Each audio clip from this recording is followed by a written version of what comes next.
আপনার বাবার বাড়ি কই? আমার বাবার বাড়ি হইলো নেত্রকোনা জেলা।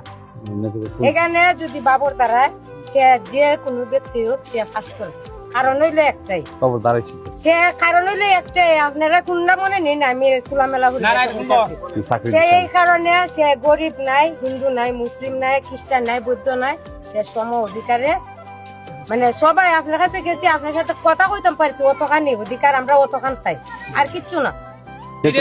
এই তো কথা। এখন আপনার কাছে আমি এখনই চিনলাই না, পরবর্তীতে আপনার কাছে আমি গেলাম একটা। আমরা এই অধিকারটা, আমি অন্তত এই অধিকারটা চাই, আর কারো কথা আমি কইতাম পারি না। আমার নাম রমা তালুকদার।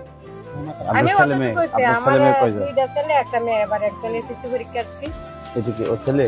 ও কি এসএসসি পরীক্ষা কি? হ্যাঁ, আর একজন ক্লাস 2 তে পড়ে, আচ্ছা ক্লাস 2 হইছে আর কি। তাই আর 2 নাম্বারটা একটু কি পড়ার মাঝে বেশি সবল। হ্যাঁ, এলোমেলো। আর আপনার আপনার স্বামী? আমার